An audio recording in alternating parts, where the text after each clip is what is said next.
पंजाब केसरी में आप सबका स्वागत है। मैं हूं चंद्रशेखर धरनी। राम नारायण यादव जो संविधान के अच्छे जानकार हैं हमारे साथ मौजूद है। वैधानिक और संवैधानिक परंपराओं और पुस्तकों को जहां अध्ययन करने का इनको शौक है वहीं लिखने का भी शौक है। सबसे अहम बात यह है कि भारत के अंदर विभिन्न राज्यों के स्पीकरों का एक सम्मेलन हाल ही में बिहार पटना के अंदर हुआ है। बातचीत करेंगे यादव जी से। यादव जी, स्वागत है पंजाब केसरी में। धन्यवाद जी। यादव जी, जो पटना में सभी स्पीकर्स का राष्ट्रीय स्तर पर सम्मेलन हुआ, इसका अगर कहा जाए ऑब्जेक्टिव क्या रहा, इसका क्या निचोड़ क्या रहा? देखिए धरनी जी, इसके एम्स एंड ऑब्जेक्ट्स बहुत ही यूनिक हैं। सबसे पहले तो ये कि इनका एम ये है कि पार्लियामेंट्री इंस्टीट्यूशंस को किस तरह स्ट्रेंथन किया जाए, मजबूत किया जाए, किस तरह सदन की और सदन की समितियों की कार्यशैली को और उन्नत किया जाए, इसका मेन एम ये है। और इसी के बनते नज़र करते हुए ये प्रथा शुरू से ही चली आ रही है, जब से हमारी ये पार्लियामेंट्री इंस्टीट्यूशंस इंडिया में बनी हैं आज़ादी से पहले ही। सबसे पहले जो सम्मेलन इस तरह का ऑल इंडिया स्पीकर्स का हुआ था वो 1921 में हुआ था। आज के तो हमारे इस पटना के सम्मेलन के चेयरमैन थे ऑनरेबल स्पीकर लोकसभा श्री ओम बिरला जी।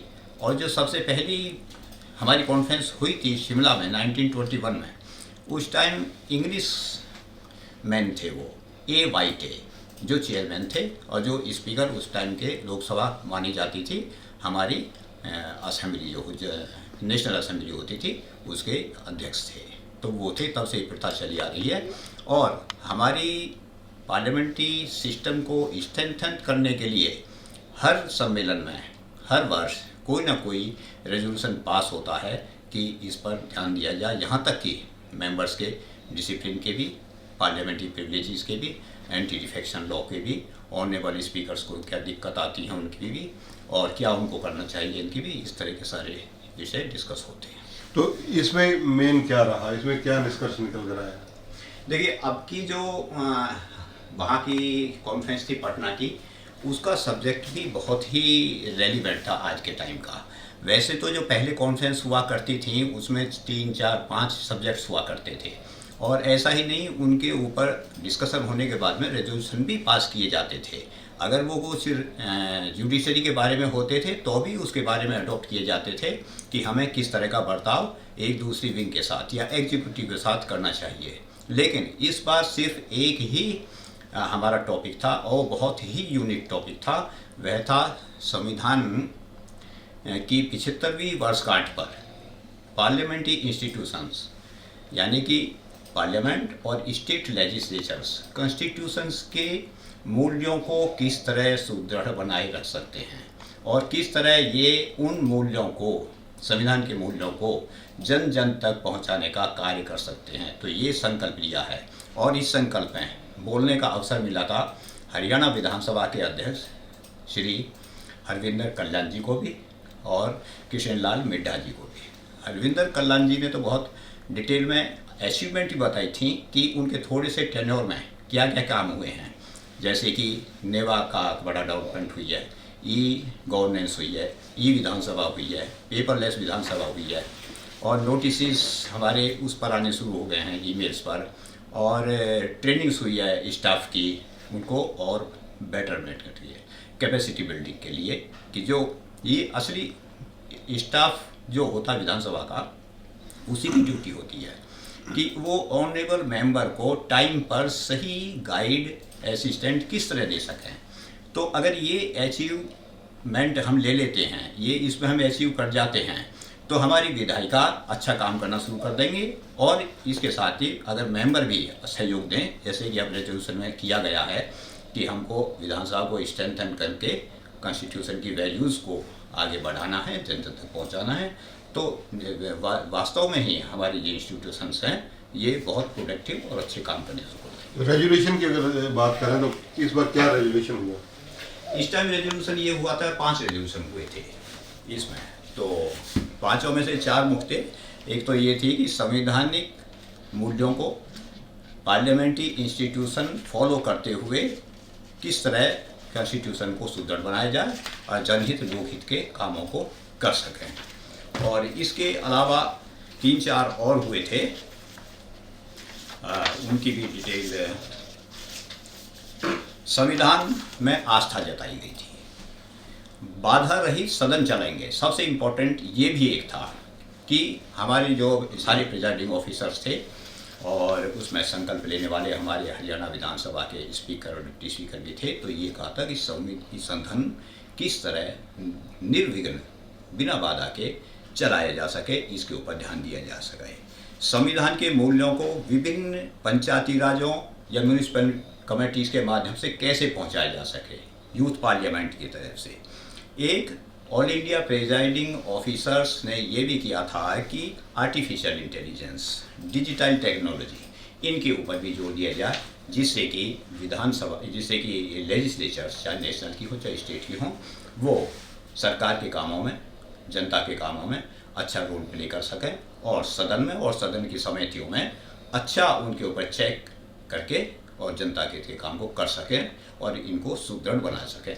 यादव साहब, आप संविधान को अच्छी तरह से अध्ययन भी करते हैं, परख भी रखते हैं और पकड़ भी रखते हैं इसमें, क्योंकि आप भी शामिल हुए थे पटना वाले में, आपने सारी गतिविधियों को देखा। इसमें जो भागीदारी का जहाँ तक सवाल है, इसमें भागीदारी को और सार्थक कैसे किया जा सकता है? देखिए, भागीदारी का तो यही निकल के आया था कि हमारे ऑनरेबल मेंबर्स, ये बार बार बात भी आती हैं और कुछ बातें ऐसी हो जो कैमरे पर नहीं कही जा सकती, वहाँ हो जाती हैं, क्योंकि वो तो एक सुप्रीम हमारी पार्लियामेंट्री इंस्टीट्यूशन की बॉडी है वो। तो वहाँ पर ज़्यादातर यही होता है कि, बल्कि मैं एक शॉर्ट में बताऊँ आपको सारी चीज़ का निचोड़, कि एक गोवा में 16th कॉन्फ्रेंस हुई थी चीफ विप्स की, तो वहाँ यही निकल के आया था रेजोल्यूशंस में कि हमारे सदस्यों को, हमारे पार्लियामेंट्री इंस्टीट्यूशंस को ऐसे काम करने चाहिए जिससे कि जनता में बिगड़ती हुई उनकी पोजीशन को निखारा जा सके और ऊपर बढ़ाया जा सके। तो नटशेल में मैं ये कह सकता हूँ कि सारे जो पर्पज़ होते हैं, चाहे वो एंटी डिफेक्शन लॉ हो, पार्लियामेंट प्रिविलेजेस हों, चाहे एग्जीक्यूटिव लेजिस्लेचर के रिलेशन हो, चाहे लेजिस्लेचर और प्रेस के रिलेशन हो, चाहे लेजिस्लेचर और जुडिशरी के रिलेशन हो, चाहे लेजिस्लेचर और पब्लिक के रिलेशंस हो, तो अंत में बात यही आती है कि अगर मेंबर लेजिस्लेचर और लेजिस्लेचर के स्टाफ कॉम्पिटेंट होंगे, नॉलेजेबल होंगे, एक्सपीरियंस्ड होंगे और प्रॉम्प्ट असिस्टेंस देने वाले होंगे, तो ये इंस्टीट्यूशन अपना काम पूरी तरीके से तत्परता के साथ कर सकेंगे और प्रोडक्टिव रिजल्ट दे सकते हैं। इसके अंदर जैसे सबसे अहम बात रहती है कि जो नए विधायक बनते हैं, पहली बार विधायक बनते हैं, विधानसभा में पहुंचते हैं, लोकसभा में पहुंचते हैं, तो ऐसे लोगों के लिए भी कोई जो पीठासीन अधिकारी हैं, उन्होंने कोई चिंतन किया कि उनके किस प्रकार से उनको मार्गदर्शन प्रॉपरली मिल सकेगा? हाँ, देखिए, ये भी बात चली थी कि बहुत ऑनरेबल मेंबर्स ने ऐसी बातें कही थी और ख़ासकर हरियाणा के ऑनरेबल स्पीकर ने भी ये बात कही थी कि सभी विधानसभाओं को ओरिएंटेशन प्रोग्राम ऑनरेबल मेंबर्स को और ट्रेनिंग प्रोग्राम से वहाँ के स्टाफ को लोकसभा के थ्रू, जो उसकी एक प्राइड एक विंग है, उसके थ्रू दी जाए। प्राइड विंग ने ही हमारी ट्रेनिंग स्टाफ के लिए दी थी, तो बहुत अच्छी कॉम्पिटेंट उनकी फैकल्टी है वहाँ पर जो दे सकते हैं। अब जो बात आपने कही है कि नए मेंबर या पुराने मेंबर हैं, मेरा अपना एक्सपीरियंस है कि इसमें नए और पुराने का फ़र्क नहीं है। इसमें बात आती है कि कौन आदमी किस तरह का क्वालिटेटिव क्वालिफिकेशन रखते हैं, एक्सपीरियंस रखते हैं, नॉलेज रखते हैं पब्लिक की डिफ़िकल्टी को दूर करने की। मैं आपको बताऊं, मैं पहले भी कई प्लेटफॉर्म पर बोला हूं कि मेरे जैसे एडिशनल सेक्रेटरी, जॉइंट सेक्रेटरी जैसे 3-3, 4-4, 5-5 लोग एमपीओ के घर पर बैठे हुए हैं, रिटायरमेंट के बाद में उन्होंने रखे हुए हैं। तो जो 10-10 साल के एमपी हैं, ऐसा नहीं कह सकते कि वो कुछ जानते नहीं है या 1 साल का कुछ नहीं जानता है, लेकिन अगर उनकी असिस्टेंस मिलती है और वो चाहते हैं अच्छा काम करने के लिए, तो ये असिस्टेंस ज़रूरी है और एक मेंबर के ऊपर ही डिपेंड करता है कि वो कैसा काम करें, चाहे वो पहली दफ़े जीत का है, चाहे 10वीं दफ़े जीत का आए हैं। ऐसी बात नहीं है कि 1 और 10 साल का है, तो बात ठीक है कि एक जो पहली दफ़े जीत का आए हैं उनको प्रैक्टिकल नॉलेज की थोड़ी ज़रूरत होती है, तो उनको कुछ टाइम लगता है सीखने के लिए, तो वहाँ ओरिएंटेशन प्रोग्राम उनके लिए ज़रूरी है। इस बात पर भी एम्फेसाइज किया गया है कि सभी विधानसभा में जैसे पहले होते थे और जो नई विधानसभा है उनमें होते रहने चाहिए। धन्यवाद। तो ये है रामनारायण यादव, संविधान के अच्छे जानकारों में से हैं, जिनकी कई पुस्तकें भी आ चुकी हैं और जहाँ तक पटना बिहार के अंदर जो अभी पीठासीन अधिकारियों का राष्ट्रीय स्तर पर सम्मेलन हुआ, जिसमें हरियाणा के विधानसभा अध्यक्ष हरविंदर कल्याण ने भी शिरकत की। उस बारे में विस्तृत जानकारी राम नारायण यादव ने हमारे दर्शकों को दी है। कैमरामैन संजय सिंह के साथ चंद्रशेखर धरनी, पंजाब केसरी टीवी, चंडीगढ़।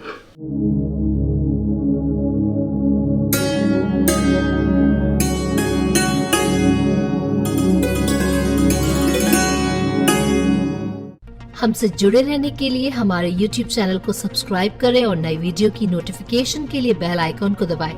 अगर आप ये वीडियो Facebook पर देख रहे हैं तो लाइक जरूर करें और ज्यादा से ज्यादा शेयर करें। धन्यवाद।